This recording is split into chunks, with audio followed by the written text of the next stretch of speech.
તો હવે વાત કરીએ આપણે વડોદરાની, તો સ્થાનિક સ્વરાજ્યની ચૂંટણીઓના પડઘમ વાગી ચૂક્યા છે. આવનારી 26 એપ્રિલે સમગ્ર ગુજરાતમાં ચૂંટણી યોજાવાની છે. ત્યારે મતદાન જાગૃતિ ફેલાવવા માટે કોંગ્રેસ મેદાને આવી છે. વડોદરામાં મતદાન પ્રક્રિયા સમજાવવા માટે ડેમો ઈવીએમ મશીન સાથે કોંગ્રેસ મેદાનમાં આવી છે. જણાવી દઈએ કે અટલાદરા વોર્ડ નંબર 12માં આજરોજ મતદાન જાગૃતિ માટે વોટિંગ કઈ રીતે કરવું તેનો ડેમો કરવામાં આવ્યો હતો.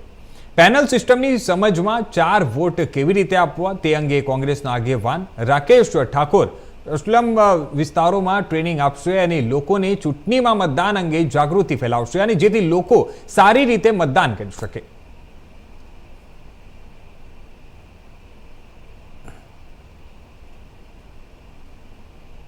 એને જોઈને હવે ઈવીએમ મશીનનો કેમ્પ રાખેલો છે, ડેમો મશીનનો. એમાં લોકોમાં સમજણ નથી જે વોટિંગ કરવાને લઈને 4 વોટ કેવી રીતે કરવા એની જાગૃતતા લાવીએ અને અમારે વોટિંગ વધારવાનો અમારો ઉદ્દેશ્ય છે. એટલે અમારી કોંગ્રેસ પાર્ટીની ટીમ એટલે વિસ્તારમાં અમે ગયેલા, લોકોને સમજણ નથી, જે અમારા સ્લમ વિસ્તાર છે જેમને કંઈ સમજણ નથી, એટલે અમે અમારા સ્લમ વિસ્તારમાં કલાલી, અટલાદરા, બીલ, પરશુરામ ભઠ્ઠો, અકોટા જે સ્લમ વિસ્તાર છે ત્યાં અમે જઈશું આ મશીન લઈને અને લોકોને સમજણ આપીશું કે 4 વોટ કેવી રીતે કરવા. એનાથી વોટિંગ બી અમારું વધશે, અમારી પાર્ટીનું બી સારું એક કેમ્પેનિંગ થઈ જશે. તે આ રીતે જાગૃતતા લાવીશું લોકોમાં અને લોકોને કહીશું કે વોટ આપવો એ અધિકાર છે આપણો. અને આ વખતે વોટ આપણે ભગવાનના નામ પર જે વોટ માગે છે એમને જોઈને વોટ ના આપતા આપણે રોડ, રસ્તા, ગટર એને જોઈને વોટ આપજો. કેમ કે આપણા વિસ્તારની હાલત આપણને ખબર છે શું છે, શું સમસ્યાઓ છે.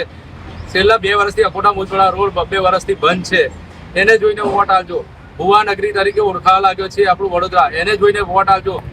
1 કિલોમીટરનો રોડ 1000 રૂપિયા ઇનામ રાખવા છતાં કોઈ ઇનામ લેવા નથી આવતું સારા રોડ માટે, એને જોઈને વોટ આપજો. પાણીની સમસ્યાઓ, ગંદુ પાણી આવી રહ્યું છે, ભર ઉનાળે જ્યાં ત્યાં ખાડાઓ લીકેજ થઈ જાય છે, એના જોઈને વોટ આપજો.